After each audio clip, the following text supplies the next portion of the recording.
Forced reproduction of slaves during the American slavery era is a complex and sensitive topic known as slave breeding in America. Different theories have been put forth through the years to explain this historical occurrence.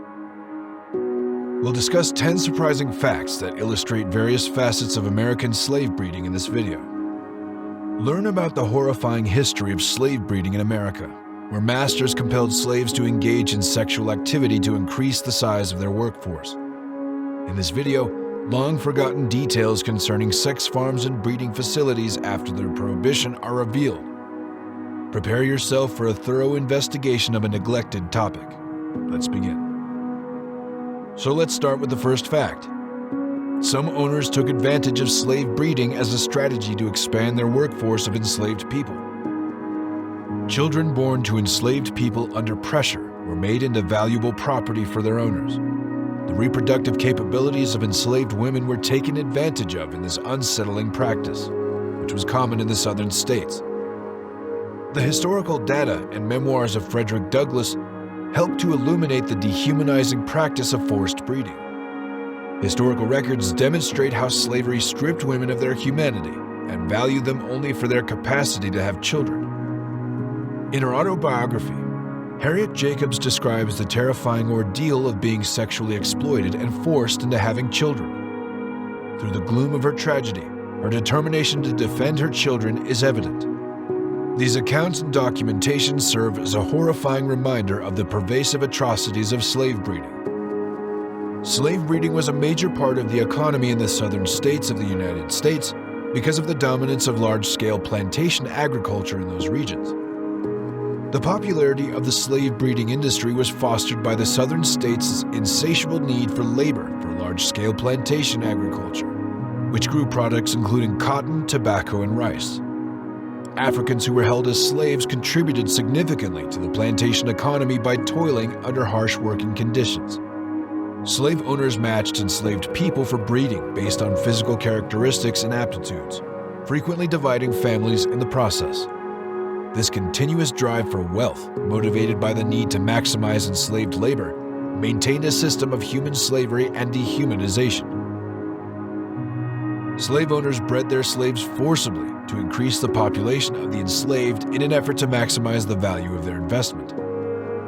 Enslaved people were treated like simple commodities by their masters, who disregarded their welfare and dehumanized them. The indifference with which they exploited and mistreated enslaved people, particularly women who were subjected to forced procreation and sexual assault, is revealed in diaries and recollections from that era. The severe sexual abuse suffered is highlighted by famous cases like that of Thomas Jefferson and Sally Hemings, as well as Celia and Robert Newsom. Due to the fact that slaves were treated as property and were only valued for their ability to procreate, slave owners had a profit-driven mentality. Men who were enslaved ran the risk of being used for breeding. In addition to being used for breeding, enslaved men were also selected for their physical characteristics and general health. In order to generate children for the labor force, they were appraised, objectified, and partnered with enslaved women.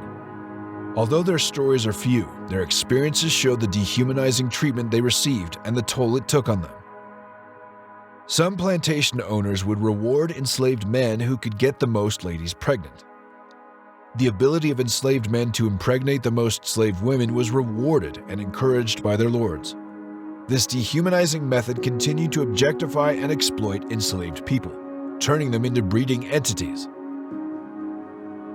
The practice of breeding slaves frequently involved the strategic purchasing and selling of slaves. Based on their ability to reproduce and the worth of their children, slaves were sold. The ability of men to reproduce and the fertility of enslaved women were thoroughly studied. Families were regularly shattered by the selling of children born to enslaved women with non-spouse partners. People who were in slavery were treated like commodities and only valued when they produced valuable children. The terrible tale of Margaret Garner, who chose to kill her child rather than sell her into slavery, is a prime example of the brutal reality. Slaves were bought and produced by slaveholders in an effort to increase their financial gain while extending the suffering and dehumanization of the slave population. Slaves were frequently separated from their spouses or children. Slaveholders frequently separated enslaved people from their spouses and children because they valued economic interests over familial ties. This practice caused unimaginable suffering and trauma, shattered families, and continued to dehumanize those who were in slavery. Family members were forcibly torn apart at slave auctions, causing lasting suffering in the lives of those involved. Some slave owners took extraordinary measures to assure successful reproduction. Using pressure, forced couplings, and sexual assault as a last option, people who were enslaved were robbed of their freedom and dignity and subjected to unimaginable tragedies that fueled the cycle of forced reproduction. According to historical reports, plantation owners like Thomas Thistlewood, who forcibly bred over 3,000 children, kept thorough records. Women who were enslaved were chosen for their beauty and forced into having intercourse against their will. The physical and mental wounds these violent and exploitative deeds inflicted on enslaved people reflect their courage and fortitude in the face of unfathomable tragedy. Babies born to slave parents were doomed to slavery for the rest of their lives, keeping the bondage cycle going from one generation to the next. They were forced into labor without receiving a decent upbringing or education, deprived of their freedom, and split from their families. They were treated like commodities, taken away from family members and sold at auction. The highest bidder decided their destiny, maintaining their captivity and dismissing ties to their families. As they grew, they acquired the same oppression as their parents, having no experience with life outside of slavery. Families were split apart by the trade in enslaved children, which dehumanized and commercialized human life. The perpetuation of the bondage cycle was secured by this institutionalized disdain for their welfare. Plantation owners occasionally employed physicians to guarantee that pregnant slaves received appropriate medical attention and to deal with any issues that may have arisen. Some slave masters understood that it was important to take care of the health and well-being of pregnant enslaved women, despite the inherent exploitation and dehumanization of slavery. The need for doctors was driven by the desire to preserve a healthy labor force and create successful progeny. The hiring of doctors illustrates the recognition that pregnant enslaved women required medical care, even though it may appear incongruous in the setting of slavery. But it's critical to understand that the economic concerns of the plantation owners overrode genuine concern for the welfare and autonomy of the enslaved people in this care. According to correspondence and diaries kept on plantations, historical records show that doctors were employed to treat slaves who were pregnant.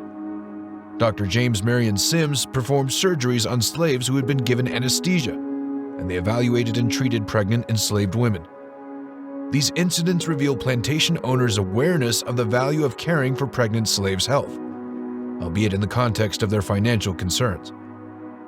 Conditions for Black Americans did not immediately improve once slavery was abolished in the U.S. in 1865. Did you know that slavery was being practiced at such abhorrent levels? One feels guilty about that. The horrible truths of how Black slaves were kept in breeding farms and made to reproduce should be taught to everybody. Understanding the moral decline of the slave owners who made such behaviors acceptable is crucial. You can subscribe to our channel and view our historical perspective films if you're interested in learning more about this topic.